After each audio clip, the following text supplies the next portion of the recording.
The report lay on my desk. The words were printed there in stark black ink. Domestic disturbance.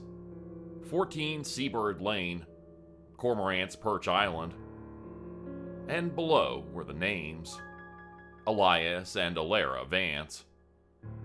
A domestic on the Perch? That's a new one, I said, and the springs of my chair groaned under my weight. They usually handle their own business. Sergeant O'Malley worked his crossword and did not look up. He had a face creased with permanent judgment against the world and all of its doings. A noise complaint came from their nearest neighbor, Old Man Hemlock. Said they were going at it loud enough to scare the gulls off his roof. A lot of smashing, apparently. The Vances haven't been answering the line since. He raised his head, and in his eyes you could see the pale, flat blue of a winter sky over a dead ocean. You're up, Harper. Me? Don't you think sending a familiar face like Gibbs might be better? Those folks are particular. Gibbs has got a multi-car pileup on the causeway, O'Malley said. And you need to learn how to deal with the particulars if you ever want to make a career in this coastal jurisdiction. It's just a lover's quarrel. Go over there, knock some heads, tell them to keep it down. Be back before lunch. He nodded with his chin toward the pistol on my hip. And you know the Islanders' rules about mainland formalities. Leave that here. It spooks them. You want me to go to an island known for its hostility to outsiders to mediate a potentially violent domestic dispute, unarmed? It's not hostile. It's private, he said. And they're not savages, Alex. They're fishermen, farmers, who want to be left alone. A uniform is authority enough. Now go. I rose and unclipped the sidearm from my belt. The island was a 20-minute boat ride from the mainland. The 100 or so that lived there lived by their own reckonings. They schooled their children in a one-room house and sent them out onto the water when they came of age. They bartered and kept to themselves, and they only crossed to the mainland for what the island couldn't provide.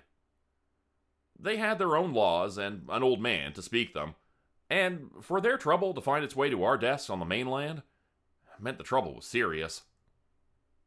The deck of the ferry was cold beneath my feet. A low, gray mist lay upon the water, and shrouded all things from sight. It muffled the drone of the engine, and swallowed the world until the mainland dissolved into a smear of gray behind us.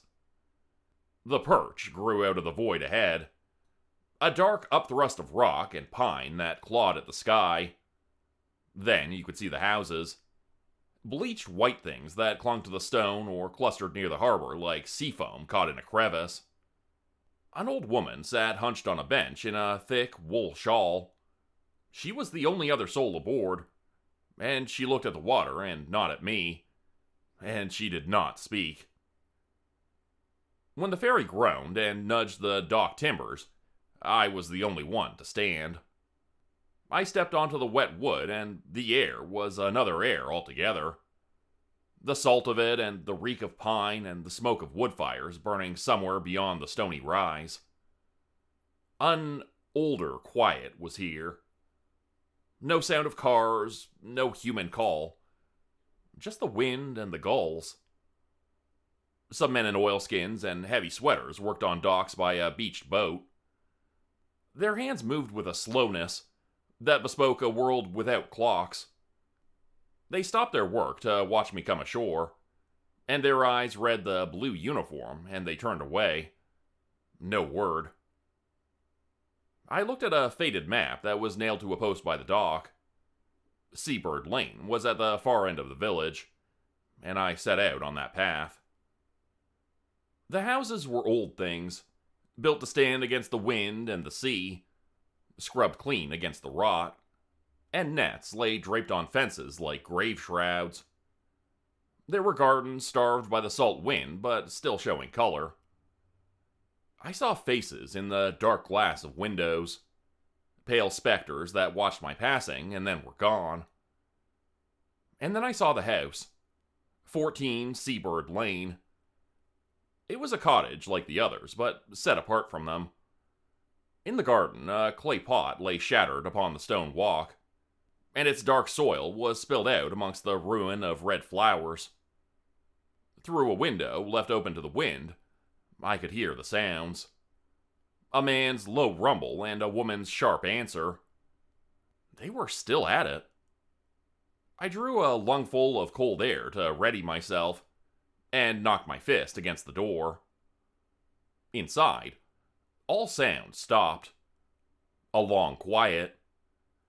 Then the door groaned on its hinges and opened into the dark of the house. The man who stood in the doorframe was a wall of bulk and weathered hide that filled the space of the door. He wore a beard, and his hands were the size of quarry stones, stained about the quicks of his nails with a blackness like engine grease or old blood. This would be Elias Vance. His eyes held a hard light, but when they fell upon the blue of my uniform, some of that light seemed to fail, leaving behind what might have been shame or only surprise. In the dimness of the house beyond him, a woman stood with her arms crossed over her. Her hair was red, and it was twisted up in a knot at the back of her head. On the floorboards near her feet lay a broken plate. "Elias Vance?" I said. "I'm Detective Alex Harper, from the Mainland Precinct. We received a complaint about a disturbance." He gave a noise in his throat that was not a word, and stepped back from the door. I entered into a smell of brine and stewed herbs, and some other scent beneath that. That was the scent of the house itself, of old wood and old sorrows. The space was neat, except for the evidence of their war. The broken plate, a stool overturned on its side, and on the stairs that climbed into the darkness of the second floor, a boy sat watching us, with wide and unnervingly still eyes. "There's no need for mainland business here," Alara Vance said. "My husband and I were having a private discussion. That gossip Hemlock should learn to mind his own business." "A discussion that involves breaking things and shouting loud enough for your neighbors to hear is no longer private, ma'am," I said. "I do not want to put this in a report. I only want to know what happened and see that everyone's okay. Is anyone hurt?" Elias stared at the floorboards, and his jaw was tight. It was the woman who spoke. "He gets these fits of temper. It's how he is. He believes I'm careless." "Careless with what?" I asked. "With our traditions," Elias said. His voice was a low rumble from the pit of his chest. "She forgets the importance of things. She becomes lenient." His eyes were on her then. A look that was not simple anger, but a deeper and more searing judgment. As if she had broken some covenant between them. "The traditions haven't kept our stores full for the winter, have they?" she said. "Sometimes you have to adapt. Be practical." All right, I said, holding up my hands as if to ward off a blow. "Look, I can tell you're both passionate people. I'm not here to take sides or pry into your island ways. I'm only here to make sure disagreements don't become dangerous. Has there been any physical violence? Elias, did you lay a hand on your wife?" "Never." He looked at me as if the question itself were an offense. "I would never harm Alara." "And you, Alara?" I asked, turning to her. "Did you feel threatened?" She drew a breath, and her gaze moved from my face to her husband's and back again, as if weighing two different kinds of trouble. "He's loud," she said. "But other than that, no, Detective. He did not hurt me." "Then I'm calling it a quarrel that went past its bounds," I said. "But I will have to file a minor report. You should know that if I were called back to this house for this reason, the law will take a harder hand. Do you understand?" They both gave a short, silent nod. The fury had not left the room, but it had drawn back into the corners. A strange and weary quiet took its place. Elias went to the spot on the floor and knelt, and with his great hands began to gather up the larger shards of the plate. The woman watched him for a long moment, and a look passed over her face that I could not read. And then she turned and went into the kitchen, and I heard the scrape of a kettle being set upon the stove. I was scratching a note in my book when I felt the weight of his stare. The boy on the stairs had not moved. He sat pale in the gloom and lost inside his clothes. His eyes were like holes burnt in a blanket. The argument had taken root in him in a way it had not in his parents. The peace had been made, such as it was. I could take the afternoon ferry back across the water and set the strange accounting of it down on paper. I snapped the book shut and slipped the weight of it inside my coat. The woman Alara returned from the darkness of the kitchen. She would not meet my eyes, but looked instead toward her husband, as he stood like a beast of burden by the door. "Elias, fetch some driftwood for the evening fire," she said, and her voice was not a wife's request, but a command, given to dismiss him from her sight, so she might offer up some parting lie of peace before sending me from her home. Elias looked at me a final time, and the storm was still in his face, but he gave a curt nod of his head and turned, and was gone out the back door into the gray light. When he was gone, it was as if some great weight had been lifted from the low timbers of that house. "Thank you for your visit, Detective Harper," Alara said, and her voice was softer now. "I'm sorry for the trouble." "It's no trouble at all, ma'am. I just want to ensure things remain peaceful here," I said, and I moved toward the door. Domestic disputes can be unsettling for everyone, especially children. I turned my head to where the boy still sat on the stairs. "Is he doing all right?" "Finn is a sensitive boy," she said, and she made a gesture with her hand as if shooing a fly, as if his nature were a defect she had learned to abide.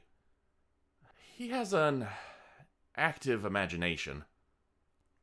As I stood on the threshold, I felt a sudden and urgent claim on the hem of my coat. I turned, and the boy was there. He stood behind me with a strange look on his face. He looked past me into the house to where his mother worked by the hearth, and he made sure she was not looking. "I need to tell you something," he whispered. I crouched down and looked into his face. "What is it, Finn? You can tell me." He leaned to me, and his hand was a small, cold fist clenching the cloth of my jacket. His eyes were wild, with a terror that had no place in the heart of a child. "They're not fighting about what you think," he whispered. "It's about people from the mainland. It's always about them." "What about them, Finn?" He swallowed, and his gaze flew to the gray and twisted trees. Then, he leaned so close his lips were nearly at my ear. "My mom and dad," he said. "They eat them. They eat people from the mainland." The words landed in the plain air, and they meant nothing. The notion of it. Cannibalism? On an island a stone's throw from a modern American town? It was preposterous. It had to be a child's interpretation of something ugly he'd heard. I set the words aside as you would a piece of stone that did not fit the wall you were building. I reached out, and with a gentle pull, I loosened his hand from my coat. I gave him a smile. "Hey, it's all right," I said. "Grown-ups say some pretty scary-sounding things when they're angry, don't they? Sometimes it sounds like they could eat each other alive. It's just an expression. Doesn't mean it's real. Your parents love you, and they don't eat anyone. I promise." But the boy was not comforted. He looked at me, and his face collapsed into a mask of pure and desolating grief. It was the look of a true believer who has been met with apostasy. The tears stood in his eyes, but did not fall. "No," he whispered. "You don't understand. You don't understand." He turned from me then and fled. his small feet in their socks making no sound on the wood of the floor, and he was gone up the stairs into the shadows of the house. I stood and turned my back. I had done my work here.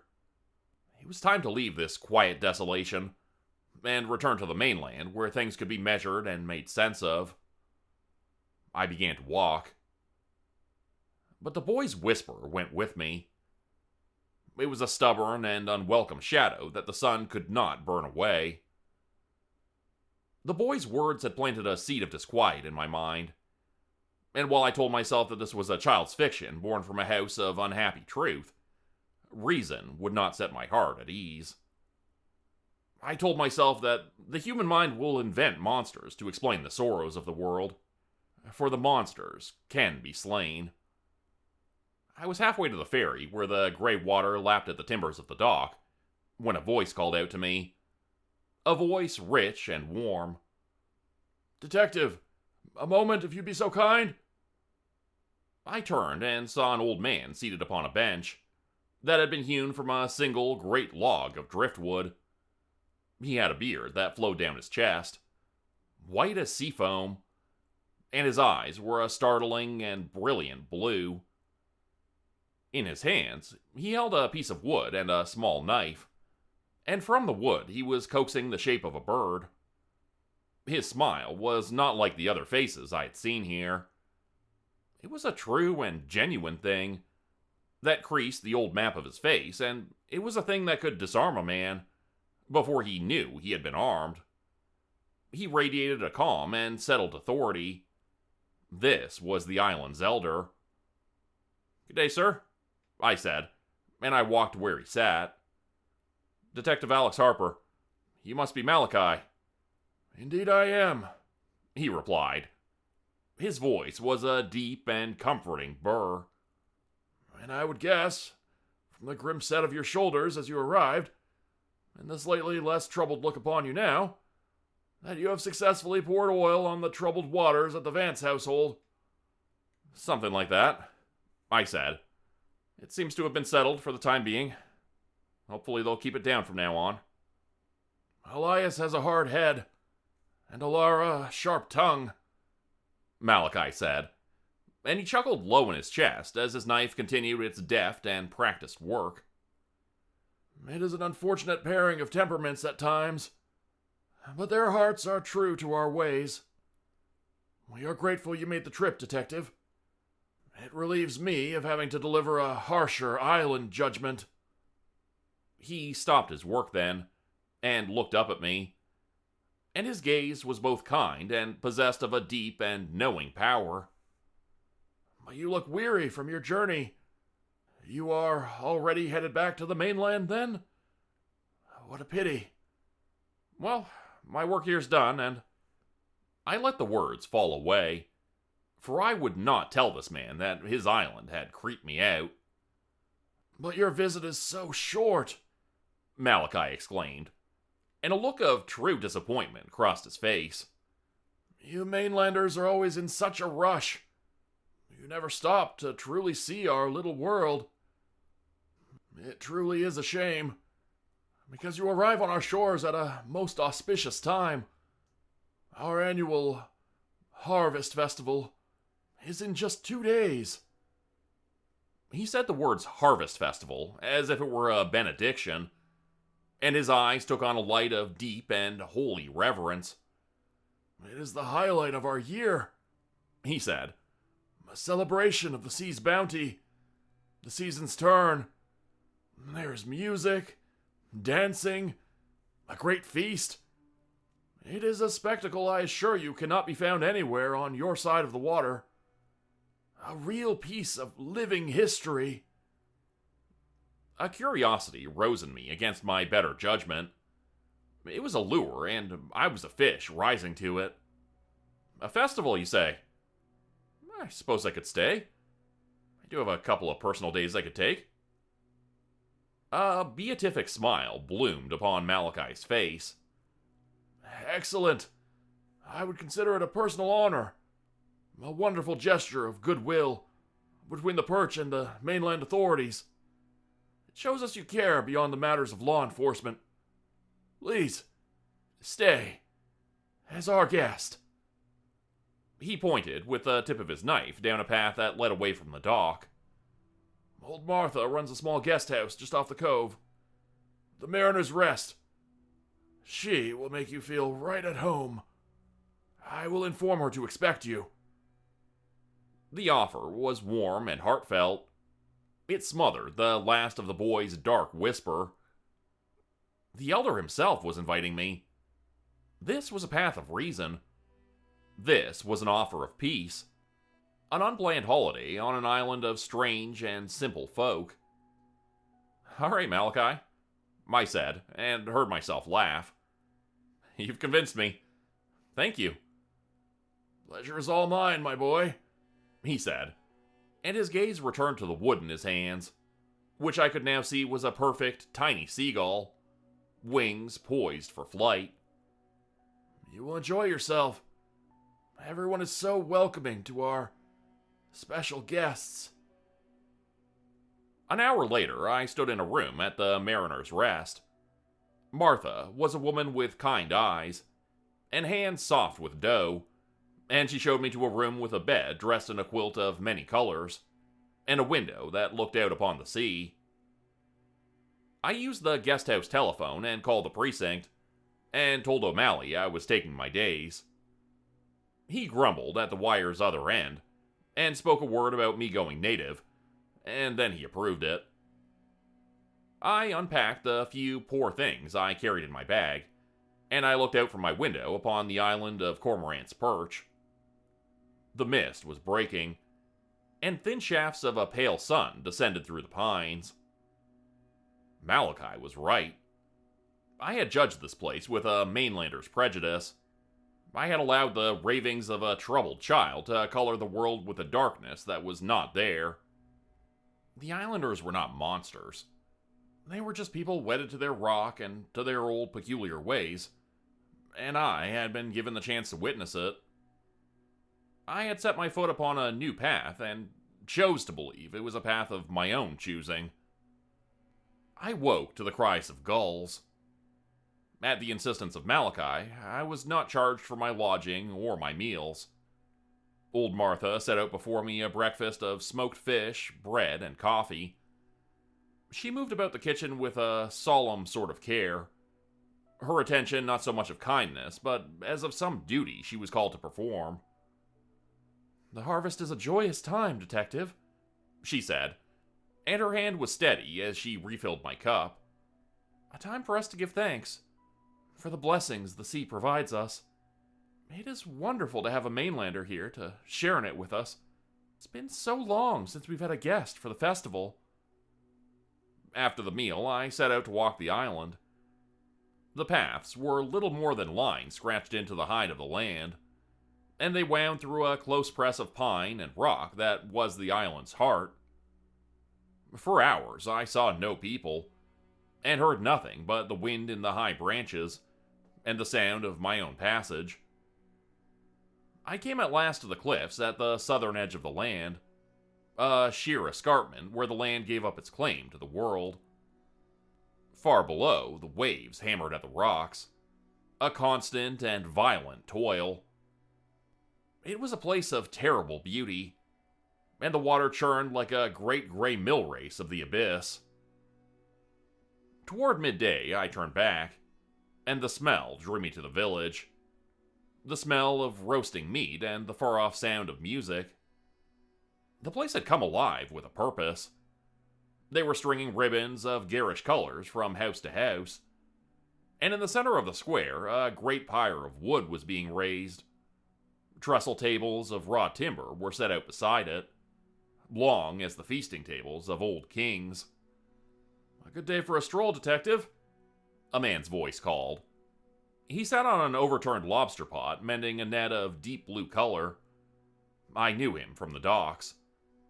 "Certainly is," I replied, and walked toward him. "Alex Harper." "Orrin," he said. He offered me his hand, and the grip of it was hard. "Pleased to have you with us for the harvest. It's only right we show our mainland neighbors our truest selves once in a while." We sat and spoke for the better part of an hour while he worked. He told me stories of storms that had names like gods, and the old feuds between the fishing families, and of strange fish they pulled from the deep channels, things with no names on the mainland charts. His talk was filled with the island's traditions, of the hunger of the sea and the price of its bounty, and I listened as a man listens to the parables of a faith he does not share but finds compelling. Later, I saw a woman named Brenna. She sat weaving a great tapestry, and upon it were the figures of islanders in a boat, heaving a great net from a black sea. In the net were other figures, things that had once been men, their limbs set at angles of profound distress. It tells the story of the first harvest, she explained, and her fingers never cease their nimble and practiced dance. How our ancestors learned to receive the gifts from the deep. Gifts that keep people strong and hail through the cold winters. She looked up at me and gave me a serene and beatific smile. Every festival, we welcome a traveler to share in the tradition. A custom passed down from the beginning, to honor the bond between the settled and the adrift. I looked at the grim tableau she was weaving, and took it for their sacred history and a strange thing to celebrate, with such an open heart. That evening, I sat with Martha, and two old sailors whose flesh was too frail for the sea, but whose eyes still held the look of it. Martha served a thick, dark stew of roots, which I could not name, and a meat which she only called island game, and would say no more of. We drank a wine made from berries that grew on the rock, a thing of some potency, and it coursed in the blood like a warm and drowsy poison that smoothed the hard edges of the world. The warmth of these people, the welcome they offered up, it was a constant and disarming tide that pulled at the pilings of my own reason. As I climbed the stairs to my room, the world seemed a simple place, and all the sorrows of the mainland were a distant country. I lay in the dark, and from the village came the slow and solemn beat of a drum. A sound like the beating of a great heart. It was the sound of a thing coming to pass, of a rite being prepared. I chose to hear in that sound a song of peace, and let the darkness take me. The morning broke gray and doleful, and the day of the harvest festival arrived under a sky of leaden slate, pulled low across the water. The wine of the night before had left a bitter sediment in my blood, and I sought to clear my head with a walk along the shore before the ordained celebrations of the evening began. I chose a different path this time, a track that led toward a cove of which Oren had spoken, a place of rocks and tide pools that the islanders called the boneyard. It's where the sea gives back what it's taken, he had said, and there was a knowing look in his eye I had mistaken for charm. Whalebones, smooth glass, shipwrecked timbers. The path was no path, but a scar through the gorse that descended toward a crescent of black shingle where the sea foamed and fretted. The cove was a sepulchre of driftwood, a tangled ossuary of trees scoured and bleached to a bone whiteness by the salt and the sun.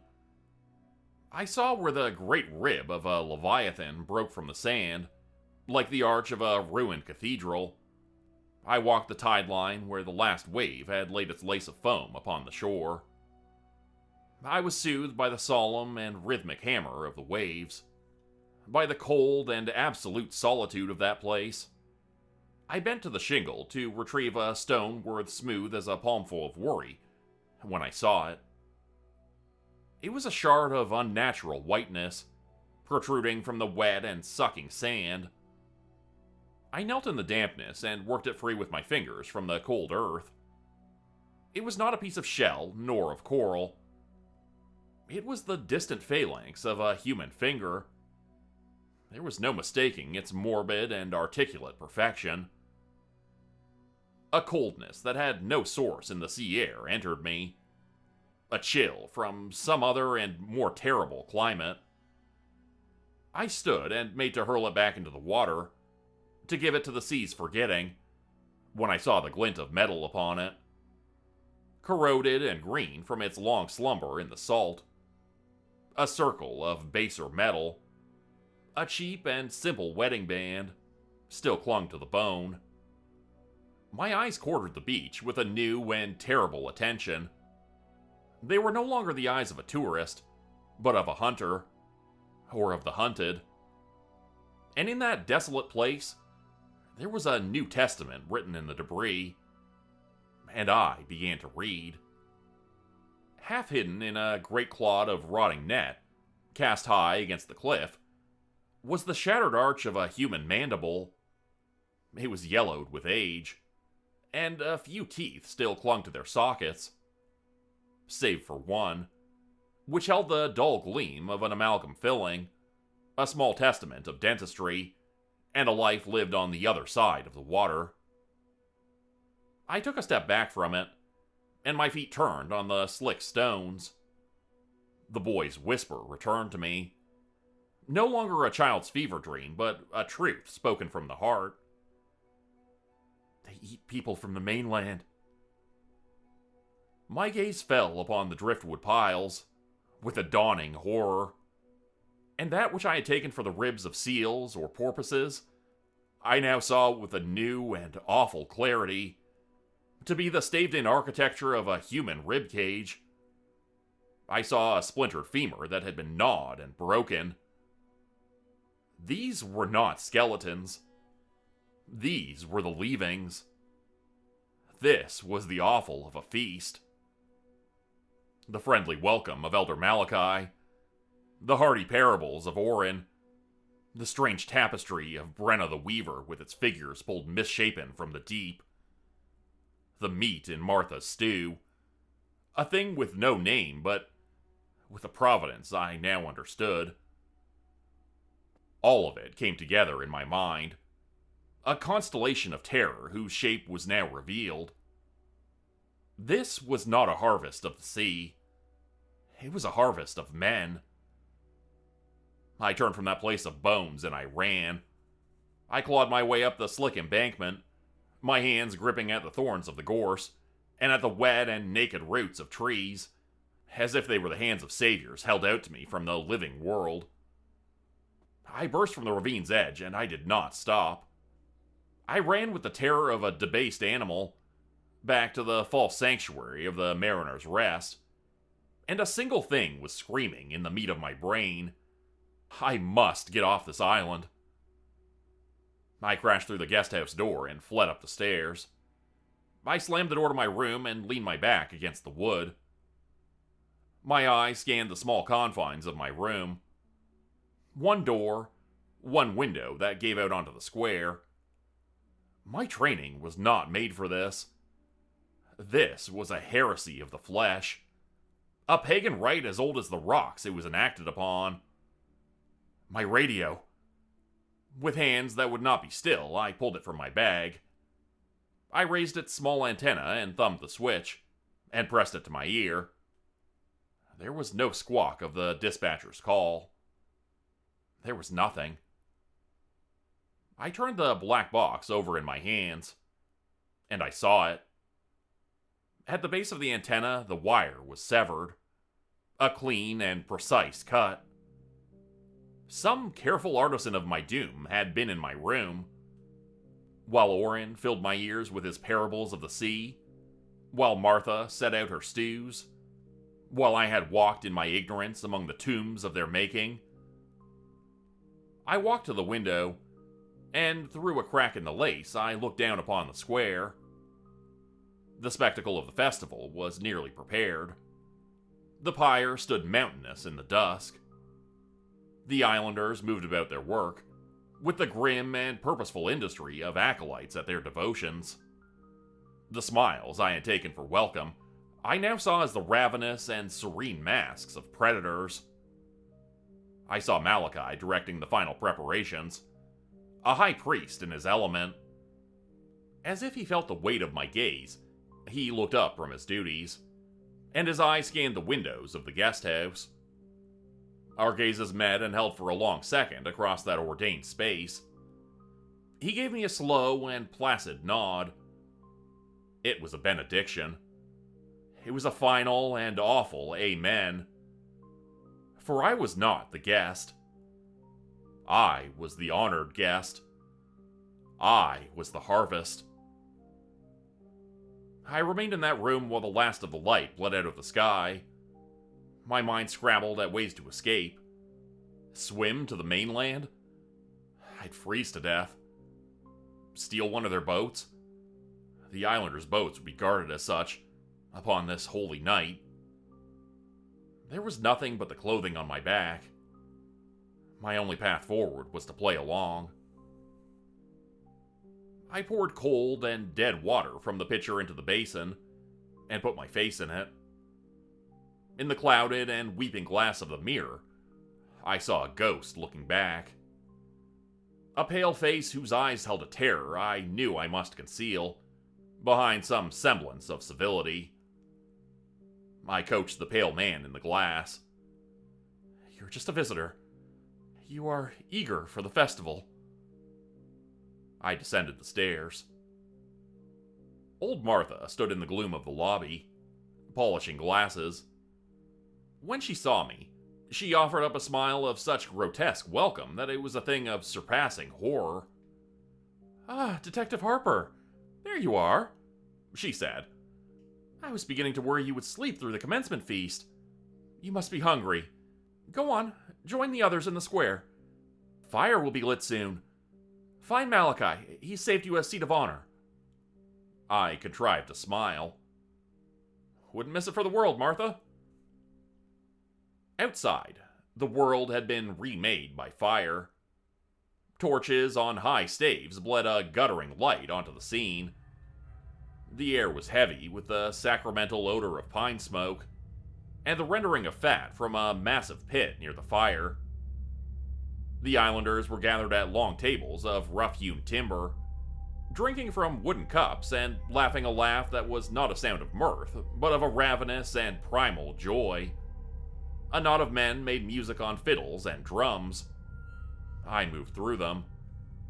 Orin clapped a hand on my shoulder. "Almost time, Detective. You'll never see another night like this one."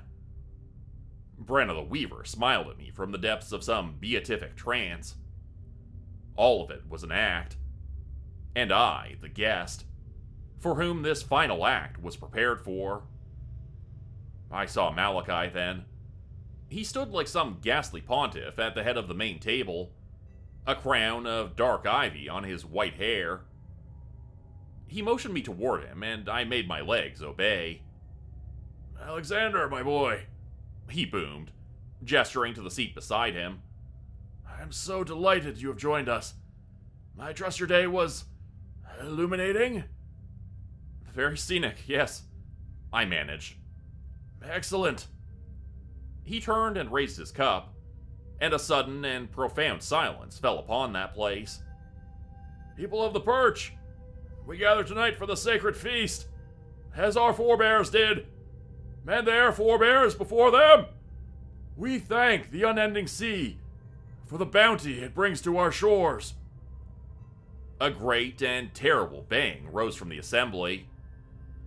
"And we thank the drifting souls who find their way here," he continued, and his cold eyes found mine and held them, "who nourish our traditions and give of themselves so that our community may survive another year."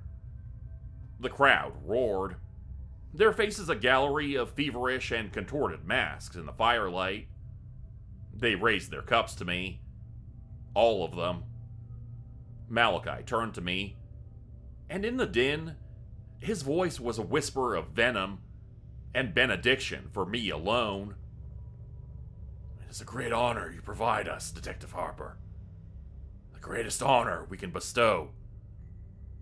You are now truly a part of our island history. Forever." Platters of rendered meat and steaming roots were passed down the long boards of the tables. One was set before me. a charnel bounty piled high upon the plate, and I could not look at it.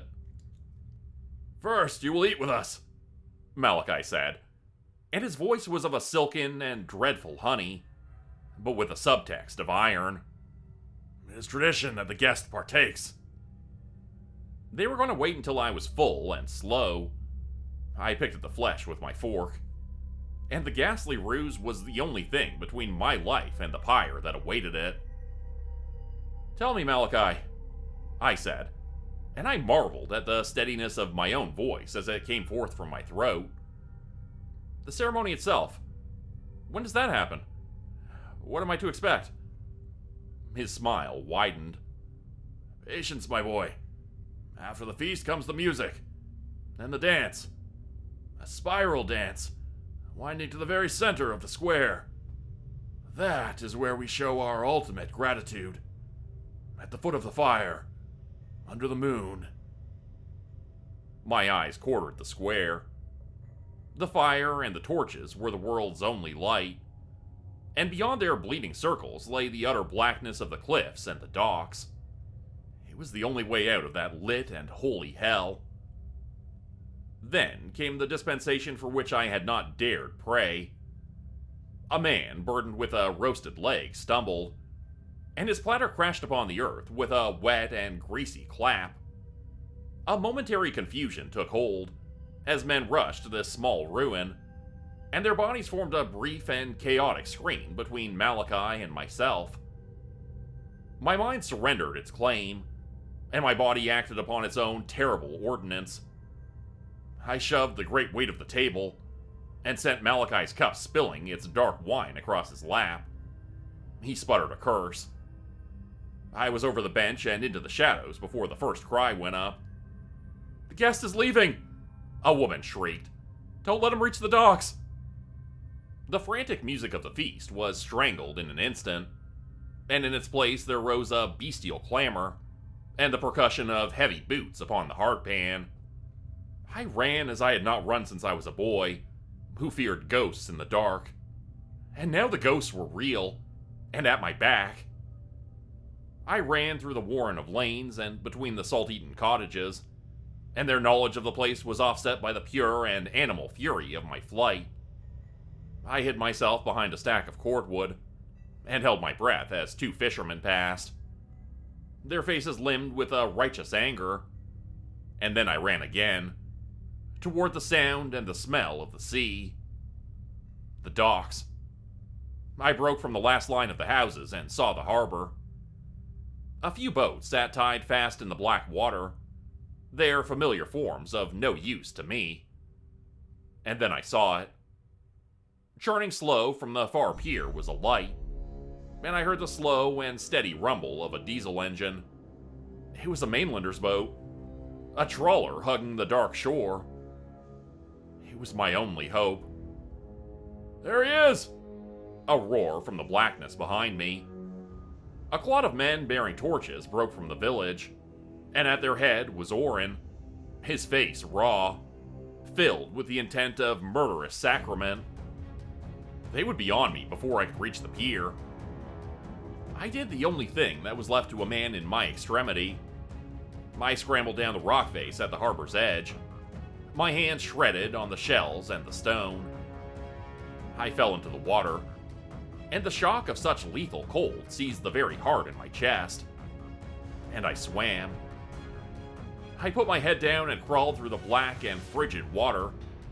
My strength a coin I spent with every stroke, my arms reaching for that single receding light. The shouts at my back turned to curses, and then to silence. They did not follow. They were content to commend my soul to the sea's cold ministry. The sea did its work. My limbs were things of lead, and my lungs were filled with fire. And as the last of my strength left me, as I prepared to give myself to the deep, my flailing hand struck something hard and unyielding. The hull. A rope ladder hung from its side. With my fingers, I hooked them through the rungs, and pulled myself from the water and came to be on the scaly and reeking deck of the boat. I collapsed and drew air into my lungs, in great ragged gasps, as the lights of Corrants' Perch, the lights of that ordained and hellish feast, dwindled to a fading constellation of malevolent light upon the black and endless waters. I was alive.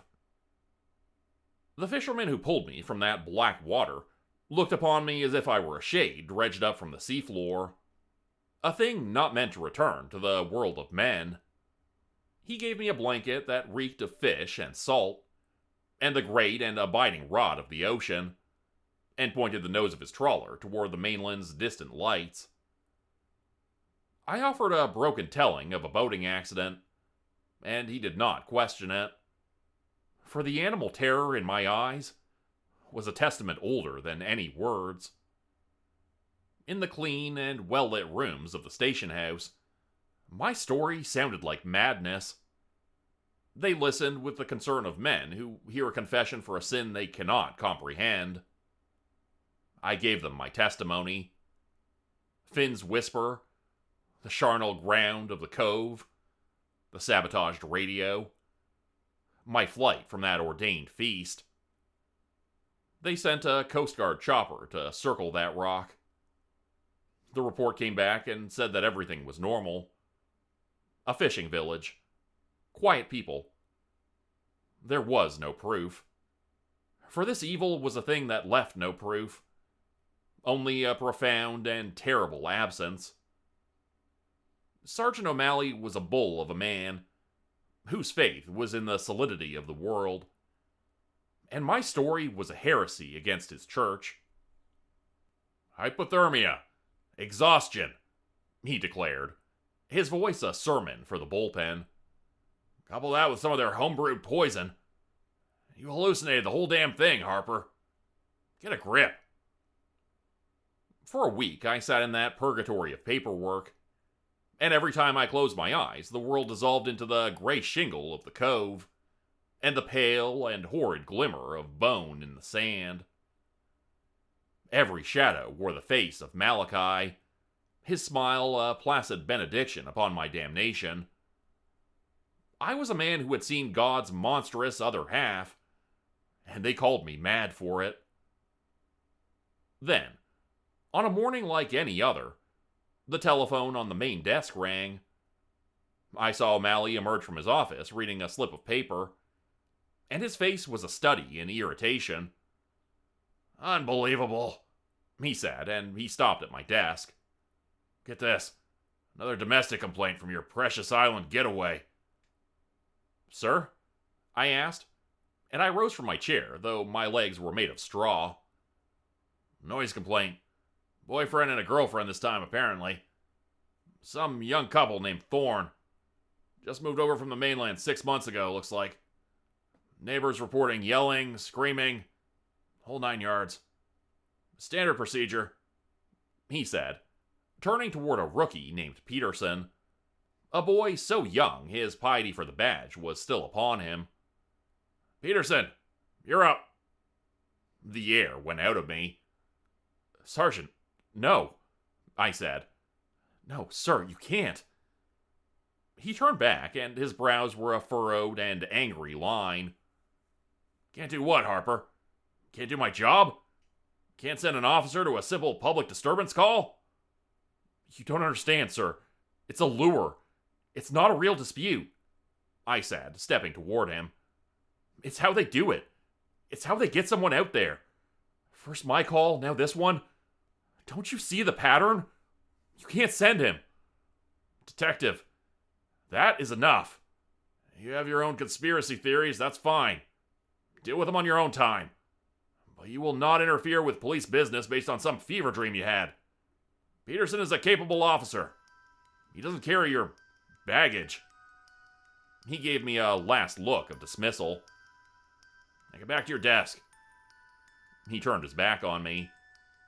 The sentence was passed. I returned to my place and watched as Peterson, young and doomed and eager to prove his worth, grabbed the keys to his patrol car. "And Peterson," O'Malley called out to him, "it's the Perch. No sidearm. Just keep the peace." The boy gave a nod full of a terrible and unknowing confidence. He cast a look of pity upon me as he passed, the sane man pitying the seer, and then he walked out into the light of the day. That was 3 days ago. Peterson never activated his radio. The rock has gone mute out there, in the gray expanse of the water. He has not come back. And I know with a dreadful and certain gnosis that he never will. The great and terrible wheel has turned. The old blood sacrifice is paid. And the harvest has come again. And I, who had seen the awful workings of the oracle, was now just another soul, damned to watch it happen. Become a channel member today for early access, bonus videos, and special emojis only available to members. Check out the description below or click the join button for more info. If you'd like another way to help support the channel, please consider joining my Patreon page at patreon.com/Jordan Group Horror. As a patron, you'll get access to bonus videos and content. You'll be credited at the end of every video going forward, and if you decide to stay for 3 months, I'll name a character after you which will be featured in a Hollow's End story. Links to join the Patreon are in the description. Thanks everyone for listening. Please like, subscribe, and comment to help the channel continue to grow, and see you again next time at 4 p.m. Eastern Standard Time. Hope you have a great night.